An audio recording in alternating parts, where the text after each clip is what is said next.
Morning.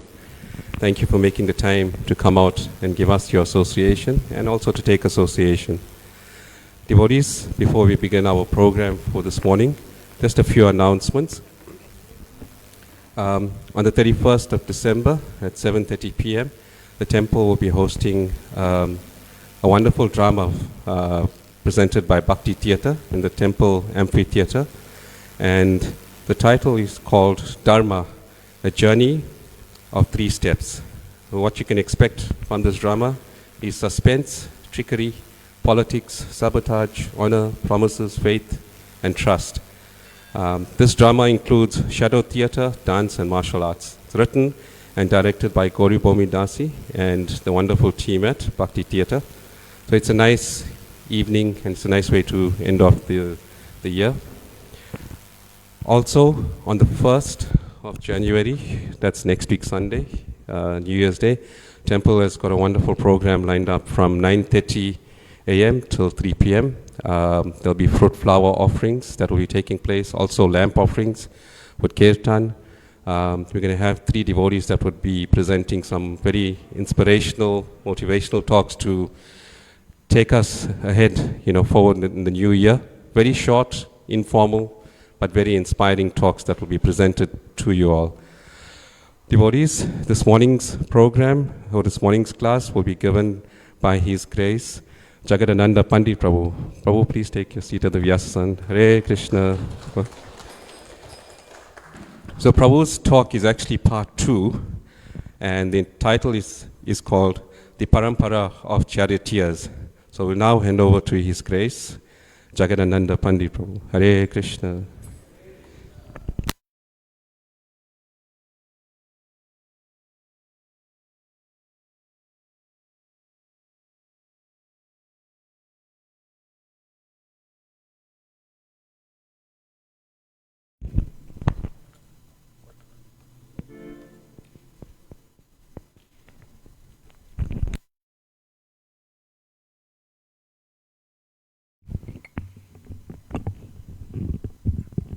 Hare Krishna.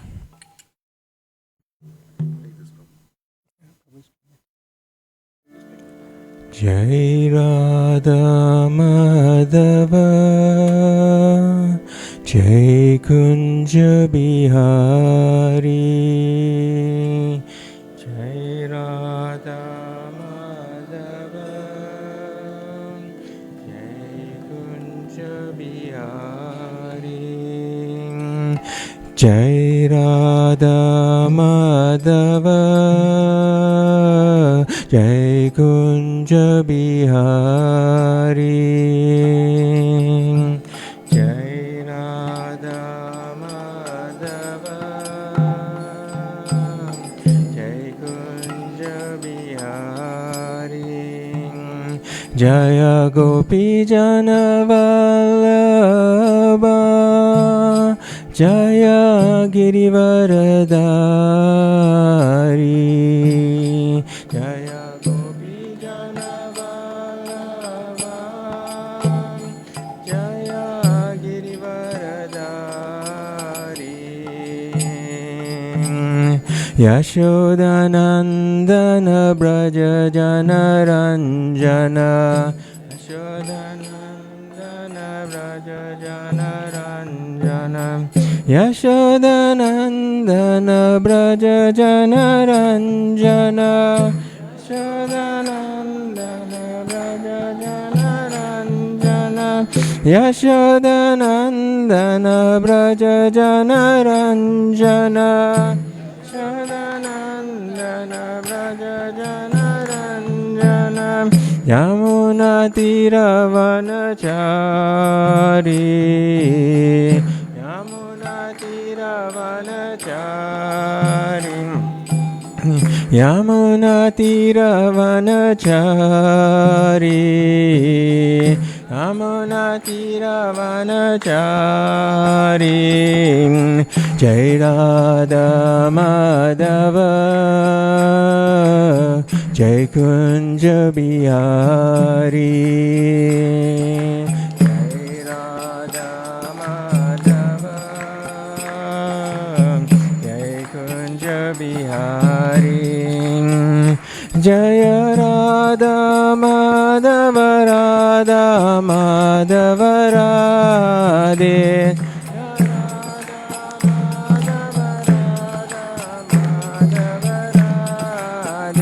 Jaya Radha Radhanatha Radha Radhanatha Radhe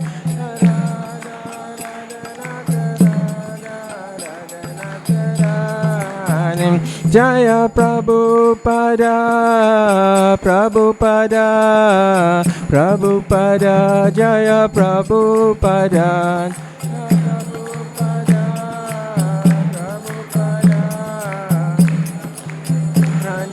Prabhupada Nitai Gora Hari Bol Hari Bol Hari Bol Nitai Gora Hari Bol Hari Bol Hari Bol Hari Bol Hari Bol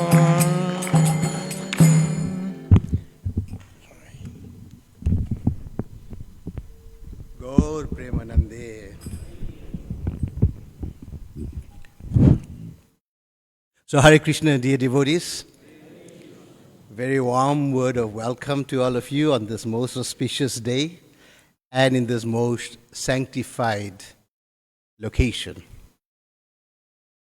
Srila Prabhupada said that Jesus Christ is a pure devotee of the Lord.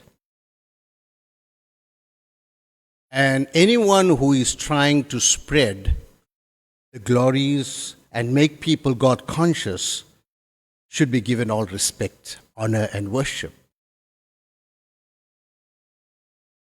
But the problem is that the followers are not following the teachings of the Acharya, Jesus Christ. That is the difficulty. In fact, Prabhupada said that the best Christians are the Hare Krishnas. We are following his instructions so well. Amazing, right? So today's presentation, as you heard, is part 2 of the topic that's called the Parampara of Charioteers. Right? Each presentation is standalone, so don't feel like you missed out. If you didn't hear the first presentation, which happened last week at New Jagannath Puri Mandir, and those who are interested in the subject matter can trace it. It's on Facebook there. It's a series, actually. It could very easily be a seminar topic or the subject for an entire book. It's a meditation on the Supreme Personality of Godhead, Krishna, but in a very unique way, where Krishna, it highlights Krishna's opulence of being Bhakta Vatsala. Of all Krishna's opulences, the Acharyas say, Bhakta Vatsala, that means his partiality to his devotees, is the topmost. And this topic is trying to keep our focus and our attention on that particular aspect of Lord Krishna's very intimate, sweet, and relishable dealings with his pure devotees.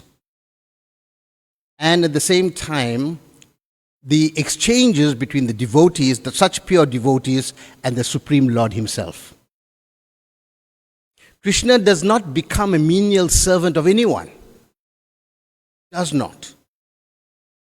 But only he becomes subservient to and follows the instruction and takes orders from his pure devotees.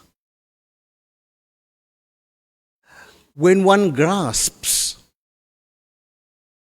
that the Supreme Personality of Godhead enacts his transcendental will through his pure devotees,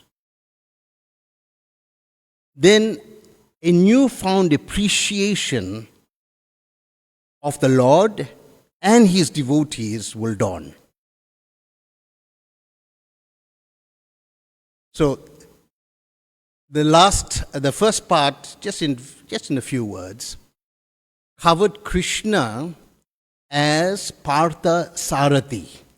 That means Krishna is the charioteer, or accepts being the charioteer, volunteers in fact, to be the charioteer of Arjun. Such a menial position. Almost like a taxi driver. Who would volunteer to be taxi driver, for no payment? So Krishna takes down that role.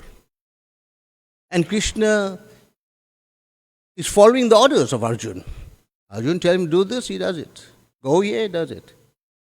Take my chariot. Let's see who is assembled here.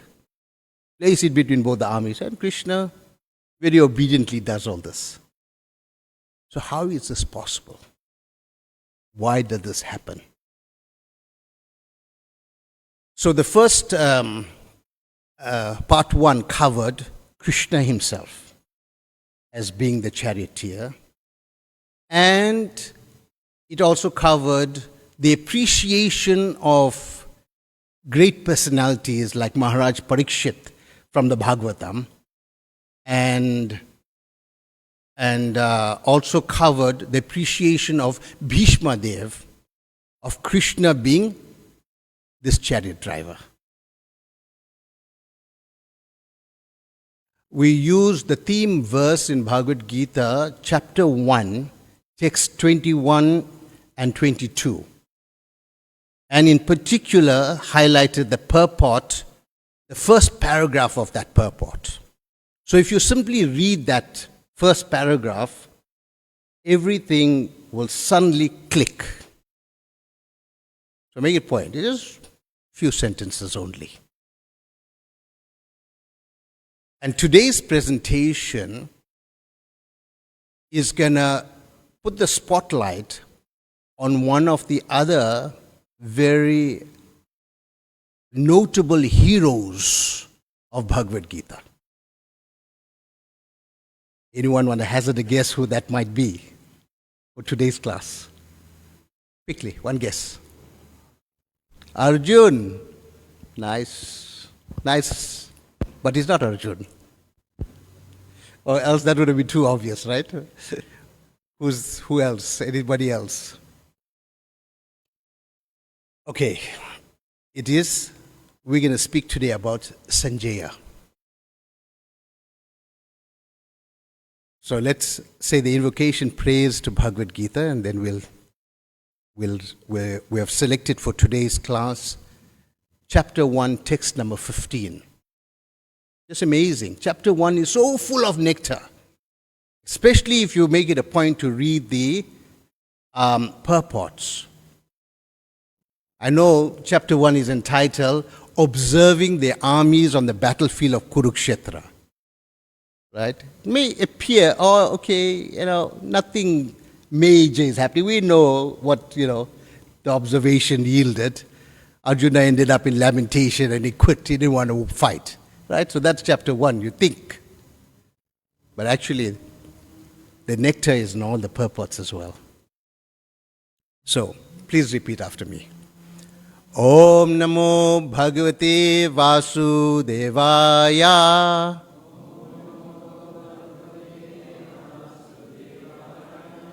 Om Namo Bhagavate Vasudevaya.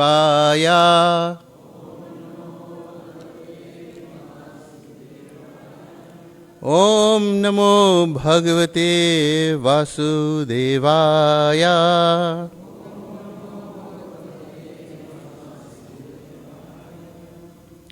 Panchajanyam Rishikesho Devadatam Dhananjaya Paundram Dadmo Mahashankam Bhima Karma Vrikrodhara.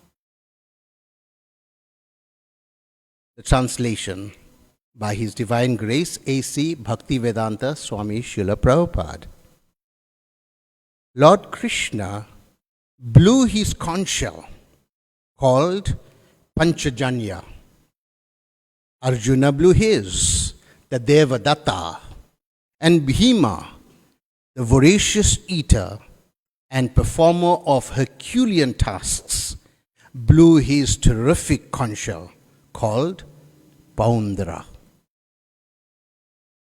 We're going to read just the first paragraph of the purport.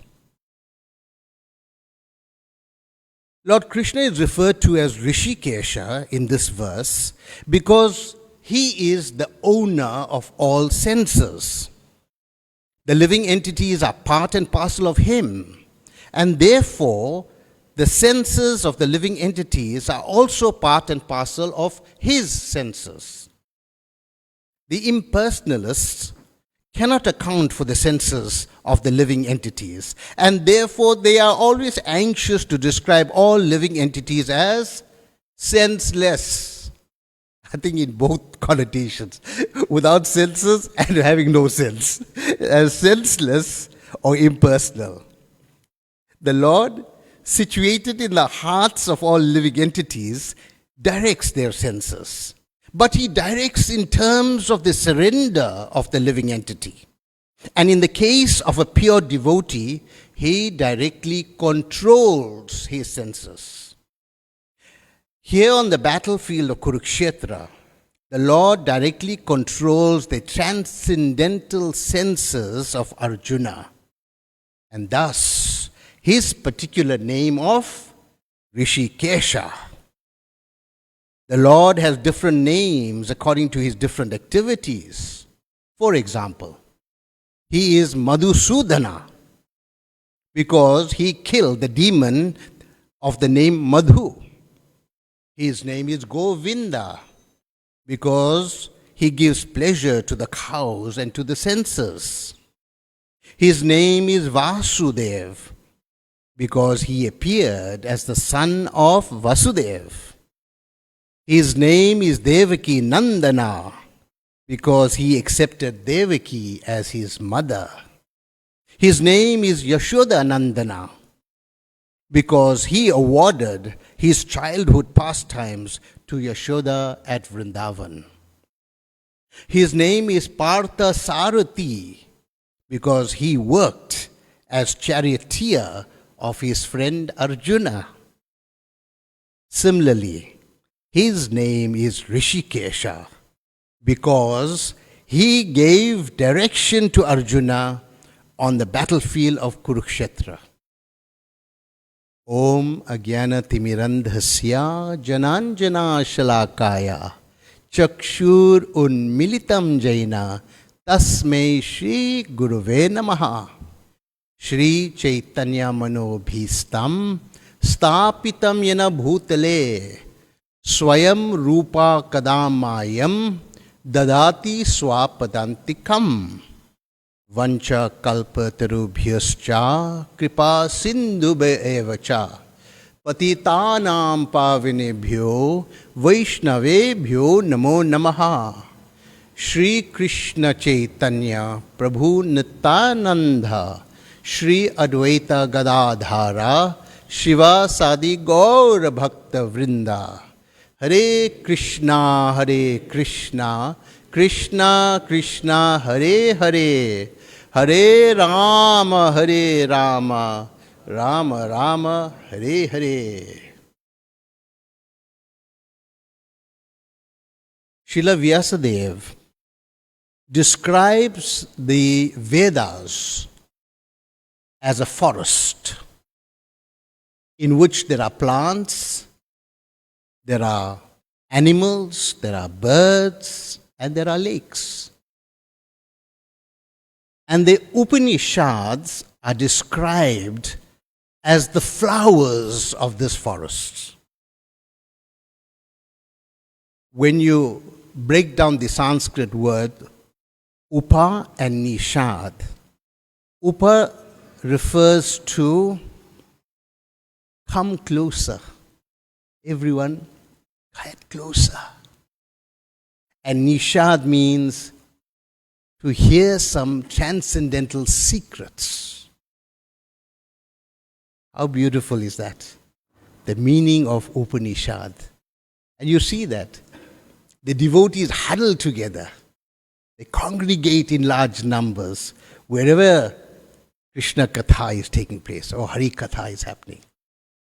Naimisharanya, 100,000 sages from all over the universe gathered. Imagine that.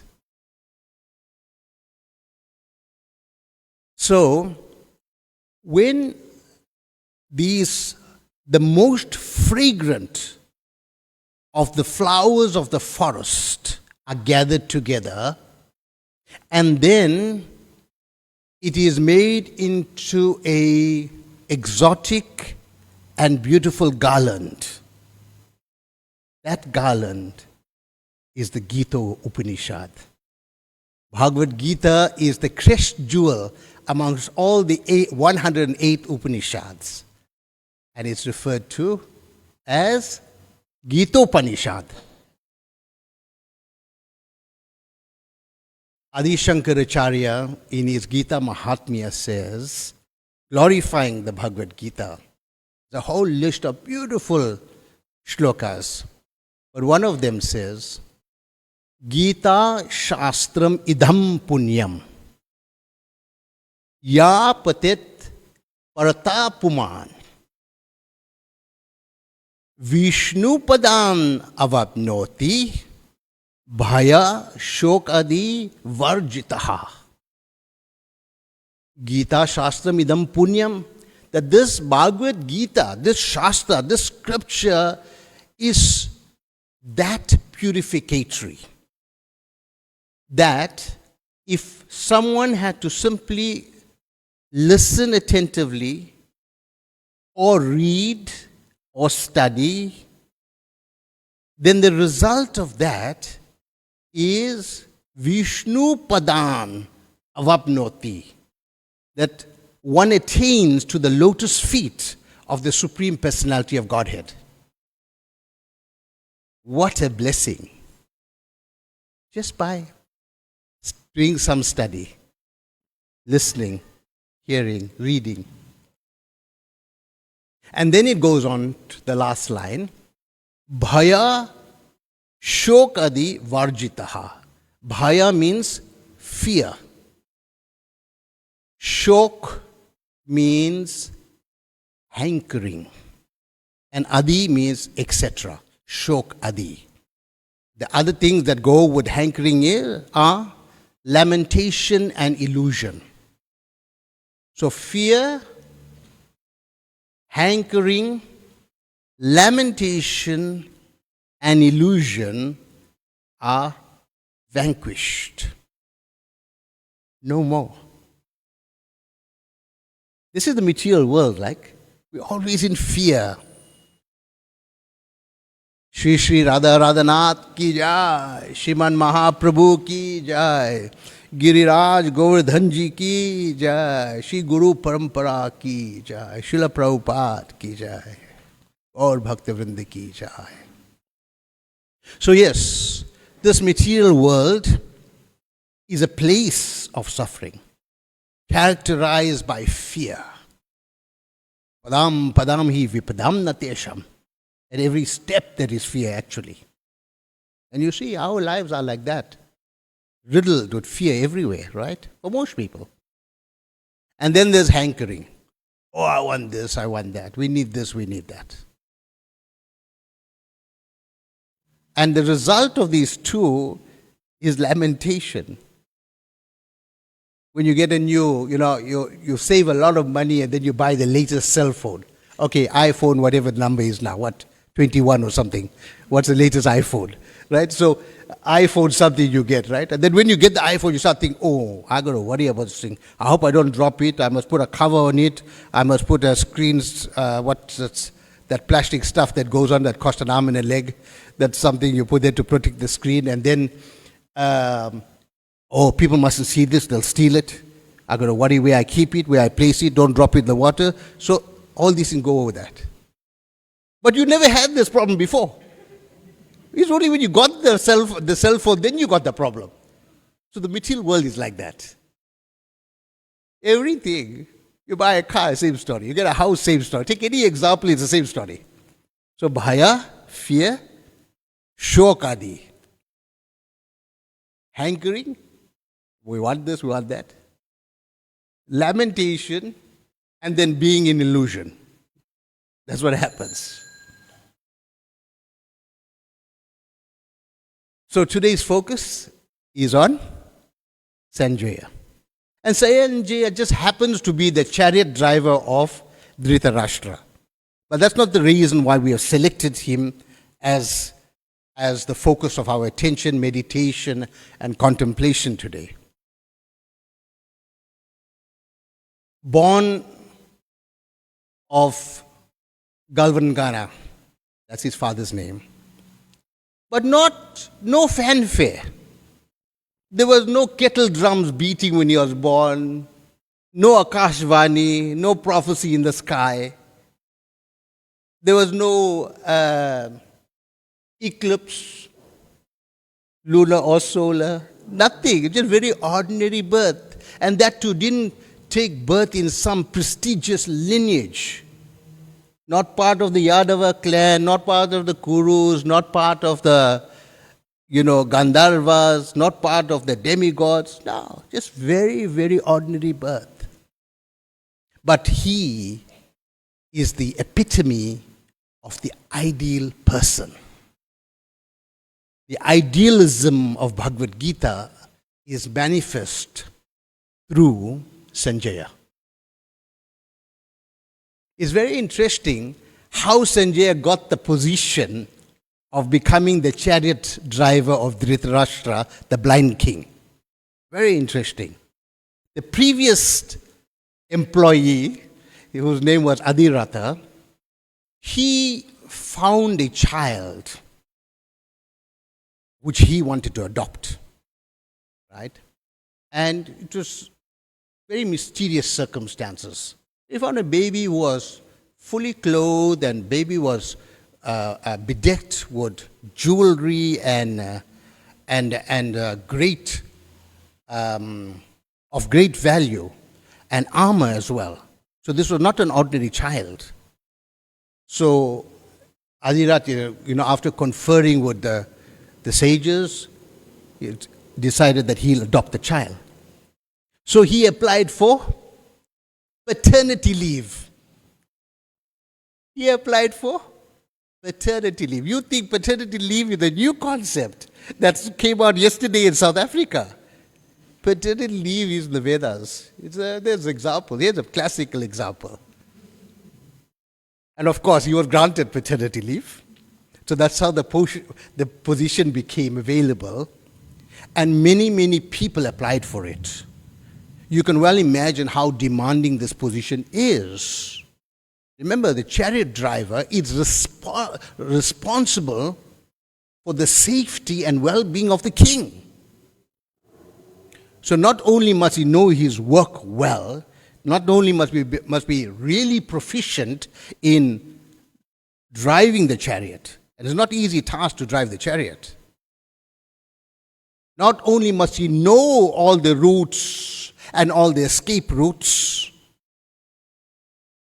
not only must he recognize who is friend and foe, not only should he know in battle how to manipulate the chariot to give the vantage to whom he is in the back seat.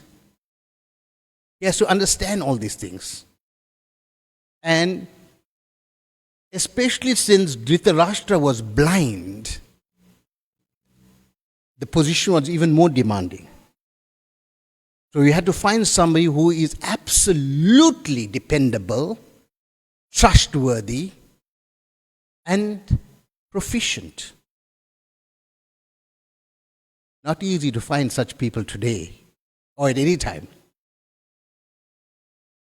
Imagine so loyal to as an employee that above all else, he will honor his duty. There are times when in battle Dhritarashtra was losing and Sanjaya had to steer him out of harm's way. The times when they all were walking in the forest. This was long after the Kurukshetra war, and they're walking into the forest, Dhritarashtra together with Kunti and others. And they were walking to the point where they will collapse and die. So just walking into the forest with no turning back.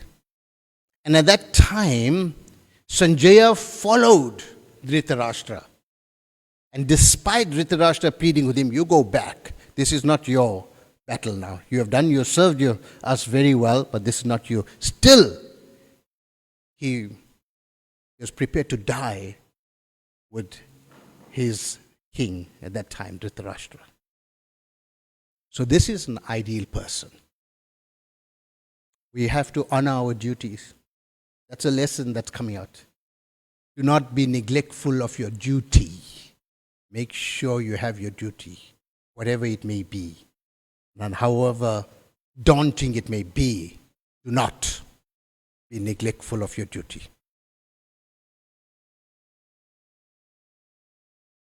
So Sanjaya was interviewed by Bhishma Dev, by Vidura and Kripacharya. And he was found to have the right credentials. And he, for many years, became a trusted and loyal confidant of the king. And he knew Dhritarashtra better than anyone else. He had proven himself time and time and time again. And in that way, when you prove yourself repeatedly, you gain the other person's respect and trust. But if you time and time again do the opposite, do the converse, you let people down over and over, they don't expect to be trusted, nor do you expect to be respected. So here, his responsibilities during the war, Battle of Kurukshetra, was numerous. But today we'll focus in particular about his three main responsibilities in Bhagavad Gita. And we can put them into three categories. The first category is that he is a narrator of Bhagavad Gita. He says things verbatim. Arjuna said this, Krishna said this. Shri Bhagavan Uvacha, and that's it. He repeats it exactly as it is. His second responsibility in Bhagavad Gita is that he gives some additional details so that the understanding becomes clearer. So he adds his input. That's the second point. For example, he says, Krishna is smiling. When Arjuna tells Krishna that, Krishna, I'm lost. I don't know what to do now. I'm completely flummoxed. I know which way to turn. But you have all the answers. So now I'm a disciple. I'm your disciple. I'm surrendered unto you, Krishna. Before this, Arjuna was talking learned words and talking fancy, highfalutin stuff, which even he was not properly understanding and giving all kinds of arguments. But here, he is now he's humbling himself and presenting himself, surrendering himself to Krishna and say, Krishna, you're the supreme authority on all the subject matter. I want to listen to you. And at that point, Krishna is no longer Arjuna's friend. Krishna takes on the role as Arjuna's guru. And the acharyas explain why Krishna is smiling. So you'll see in Bhagavad Gita that Sanjaya says, Krishna is smiling. So this is his other role. Like he describes the horses, the four horses, the white horses of the chariot. He describes the flag that's on top of the chariot. Hanuman is on the flag. Things like that, right? So he gives detail. And the third facet of his contribution to Bhagavad Gita is that he is a commentator. He is the original commentator on Bhagavad Gita.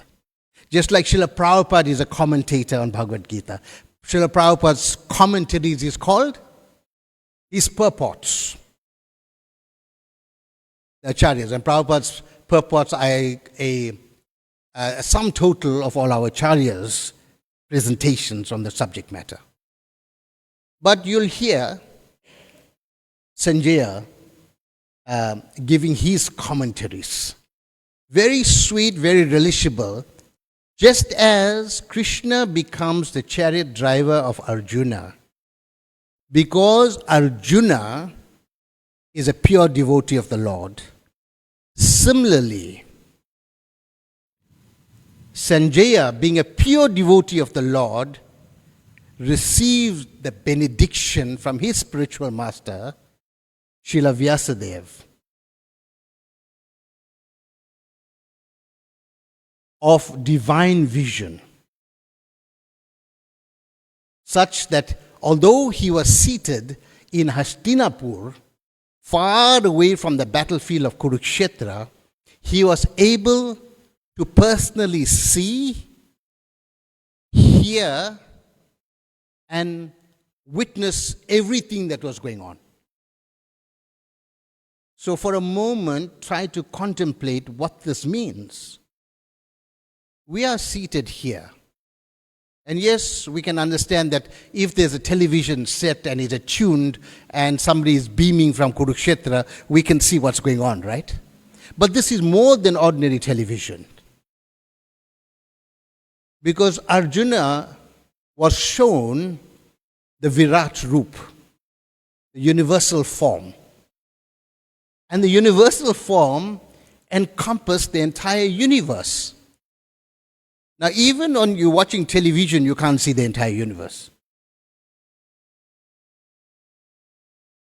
So just see what kind of divya drishti that he received, divine vision. Only by the mercy of a spiritual master. So they confer these special blessings upon pure devotees. And remember what we said right at the introduction to this presentation, that Krishna enacts his transcendental will via his pure devotees. We see that example in Srila Prabhupada's life. Once a disciple asked Srila Prabhupada, Lord Chaitanya, the Supreme Personality of Godhead, is fully capable of spreading Krishna consciousness throughout the entire planet. Yet, he only spread it in India. So, the innuendo in this question is like, was there some deficiency or is there some lack in the activities of Lord Chaitanya? And Prabhupada gave a very sweet answer. Prabhupada said, he left the credit to me. Very sweet answer.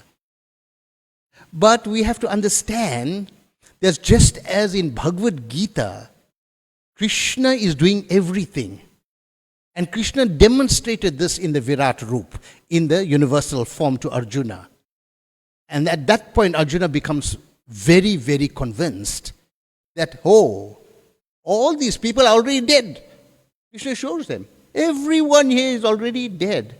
Don't think that you're going to fight, you're killing your connections, your relations and so on. You are not the doer. You simply are here to carry out my bidding, my order. Fight. Because I say fight. That's the point that Krishna is making. But Krishna has already done the work. Similarly, Lord Chaitanya has already done the work. Prithivite achayati nagaradi gram sarvatra prachar hoibe moranam. That in every town and village, the holy names of Krishna will be resounding. So it's not that we are doing anything or Prabhupada is doing anything.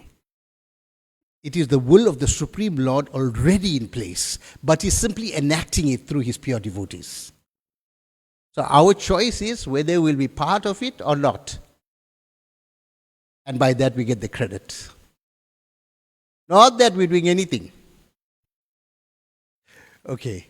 So now let's look at some examples about these three different categories of Sanjaya's dealings in Bhagavad Gita.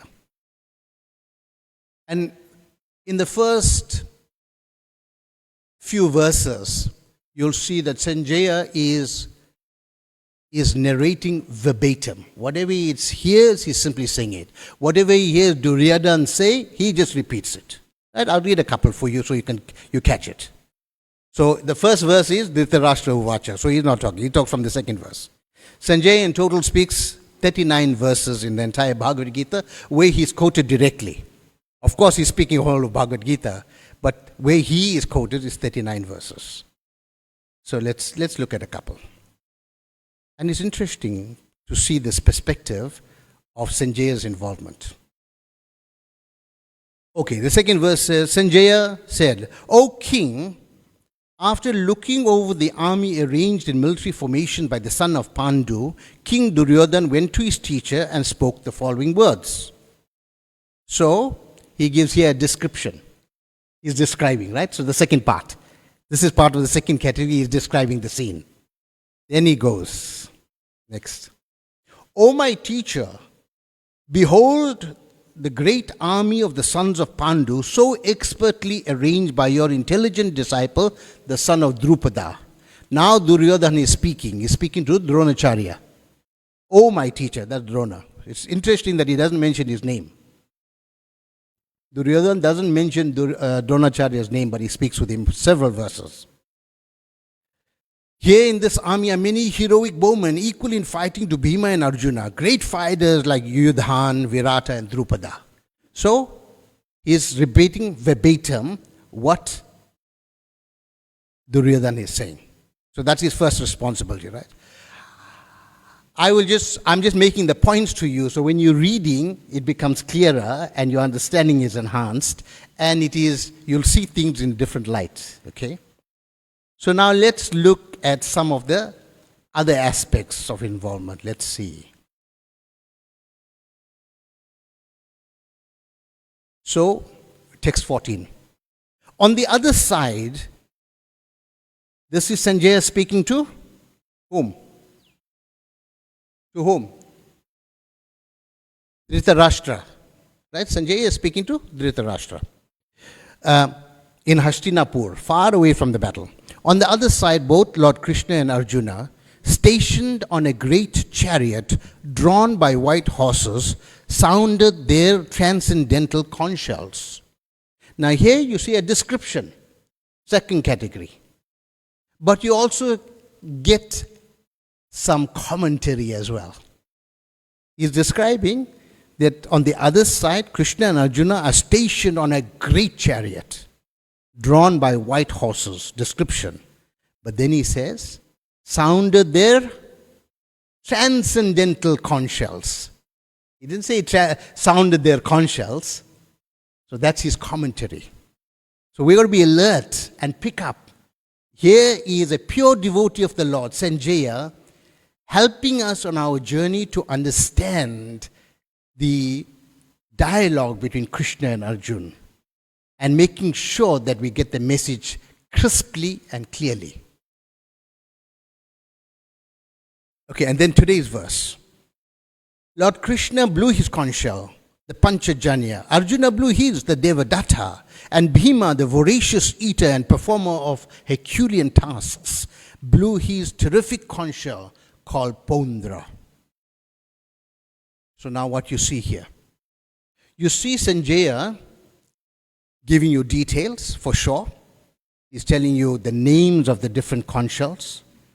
And he's describing, Bhima is the voracious eater. He's giving you additional insight into their character, their nature, their personalities. But when we are observant, we'll notice that Sanjaya didn't do the same thing when Duryodhana's party were blowing their conch shell. Not once did he name any of their conch shells. You won't see it in Bhagavad Gita. They obviously had names to their conch shells, but Sanjaya chooses not to tell us. Useless information. Right? But here he is telling us. So we have to take note that the pure devotees of the Lord, just as the Lord is Bhakta Vatsala, partial to the devotees, the pure devotees are also Bhakta Vatsala. They're also partial to the devotees. And you see that. Even with those of us, when we go to some foreign place and we see somebody wearing neck beads or somebody wearing tilak, don't we get excited? We don't know the person, but there's Mataji, there's Prabhu, there's devotee, so nice, so wonderful. So we're naturally attracted and drawn towards the devotees. And this is why Sanjaya is described to be an ideal person. Ideal in every respect. So you've seen examples of description. Another nice example of a commentary is in the 11th chapter, in text number 9. Sanjaya describes Krishna as the greatest mystic, the supreme mystic, and then he reveals his form. So he had no reason to say that, to add that description. But note carefully that Sanjaya is speaking to Dhritarashtra, the blind king, and repeatedly he is pounding him with his consciousness, with information that this is the Supreme Lord. This is the greatest personality. Sri Bhagavan Uvacha. Krishna, the Supreme Lord, is speaking over and over and over again. But in the thick skull of Duryodhan is not registering. It's not once that he said, because he had it in his power to stop the battle. He had it in his power to change the course of history. But because he was so besotted with power and the desire for so many material things, that he was intoxicated and he lost his intelligence. So whilst Sanjaya is pounding the consciousness repeatedly of Dhritarashtra, he is similarly doing the same to us. We are being hammered repeatedly, and we are meant to get it. Why is the penny not dropping? We have to ask ourselves. Because the result of the penny dropping is what? Mahatmanastu man partha. That these great personalities worship Krishna with all their heart and soul. Once they realize that this is God, once you realize that this is God speaking, then the consequence is you surrender completely and you worship Him with all your heart and soul. That's the slok. Mahatmanastu mam partha.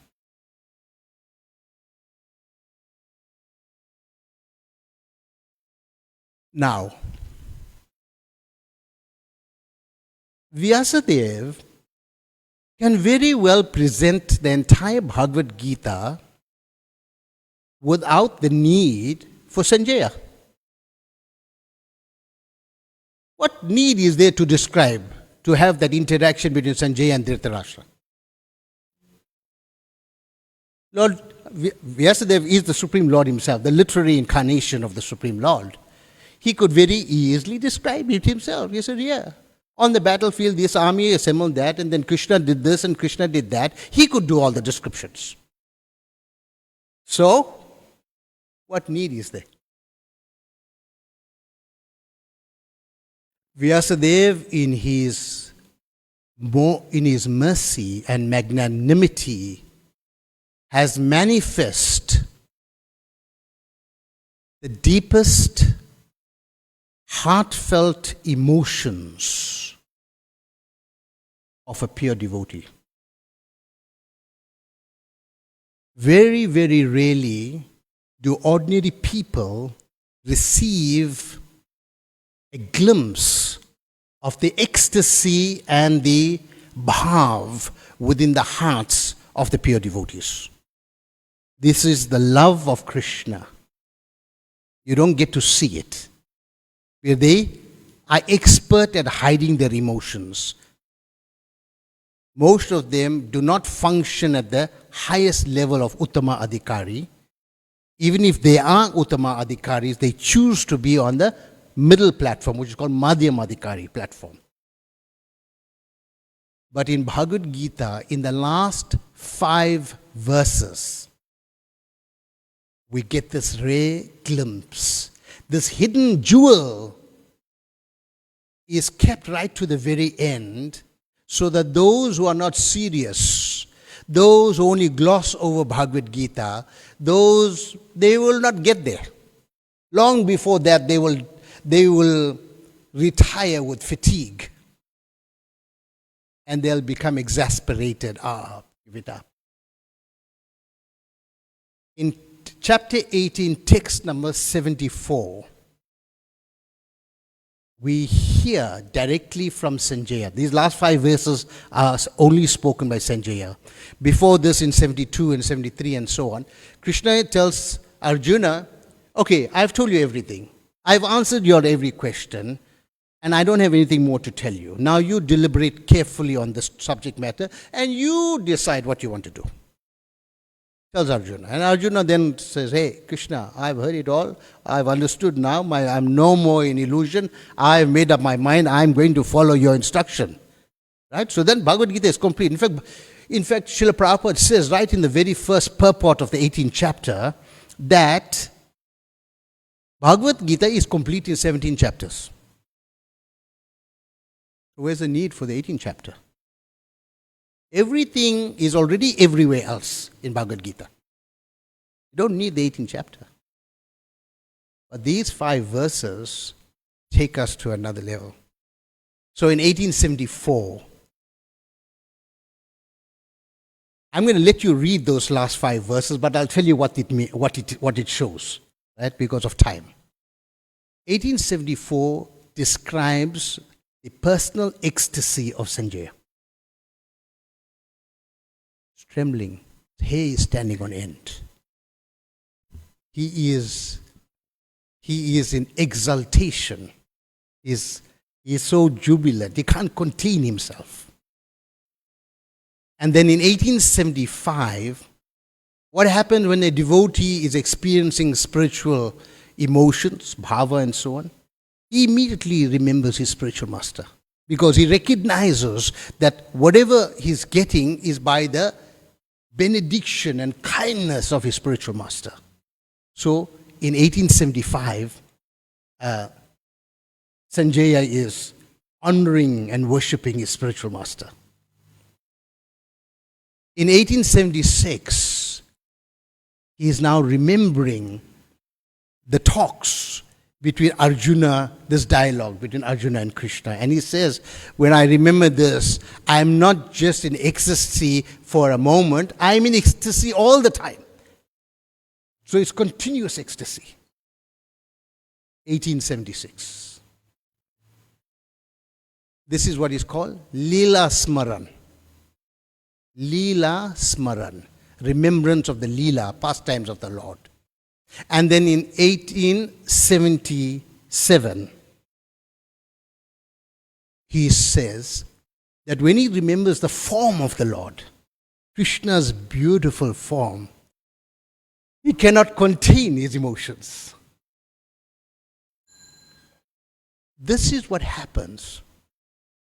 Shravanam, we hear. Sanjaya has heard that Krishna is speaking to Arjuna and Arjuna speaking to Krishna. Shravanam, hearing. And then, what's next? Kirtanam. Good. So Kirtanam is now, he's speaking Krishna Katha. It's Kirtanam. So he's speaking that to Dhritarashtra. Even though Dhritarashtra is not really clicking and not on the same page, but he is experiencing the bliss and the joy. So now this is Kirtanam. So devotees go out on the street and devotees perform Kirtanam. They are in ecstasy. And whoever benefits, okay, they're good fortune. Right? Shravanam, Kirtanam, and then what happens? Smaranam, Vishnu Smaranam. So now we get the third step is happening now. So he is saying repeatedly that when I remember this glorious exchanges, I cannot contain myself. And then the final verse in Bhagavad Gita is Yatra Yogeshwara Krishna, Yatra Partha Dhanurdaya, right? 1878. And this verse says that wherever there is Krishna, the master of all mystics, wherever there is Arjuna, the supreme archer, there is bound to be some amazing things. Everything will be there. There's opulence, there's beauty, there's morality, there's everything will be there automatically. Right? So this verse is like how we say Prema Dhwani prayers. We say Prema Dhwani prayers, what do you say? Ganga Mai ki, Bhakti Devi ki. We keep saying Jai, Jai, Jai, Jai, Jai, Jai. Jai, Jai means victory, victorious. Let it be victory. So this is the Jai, Jai verse of Bhagavad Gita. Sanjaya is reciting Jai, Jai. Oh, all glory is to Krishna. Victory to Krishna, victory to Arjuna. When the Krishna is there and his pure devotees are there, they will only be all auspiciousness. So this we see, dear devotees, is the unique contribution of Sanjaya in Bhagavad Gita. This is what it means when we are speaking about the Parampara of Charioteers. In Bhagavad Gita, chapter 7, text 3, in the purport, Prabhupada writes, it is not possible for a Brahman realized impersonalist or Mayavad, nor is it possible for a Paramatma realized yogi to understand the Supreme Personality of Godhead, Krishna, as the son of Mother Yashoda or the chariot driver of Arjuna.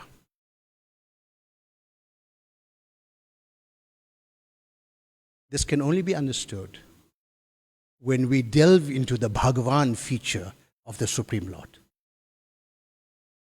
Two-handed, beautiful form, Shyamasundar form of Krishna. Grantaraj Bhagavad Gita ki jai. Srila Prabhupada ki jai. Shri Radha Radhanath ki jai. Gaur Bhakti Vrinda ki jai. Nitai Gaur Premanande. All glories to the assembled devotees. All glories to the assembled devotees. All glories to the assembled devotees. All glories to Shri Guru and Shri Gauranga. All glories to Srila Prabhupada. Namo Vishnupadaya Krishna Prastaya Bhutale Shrimati Bhakti Vedanta Swami Niti Namine Namaste Saraswati Devi Gauravani Pracharine Nirvishesha Sunyavari Pashyata Jasatane. Thank you very much, dear devotee. Hare Krishna.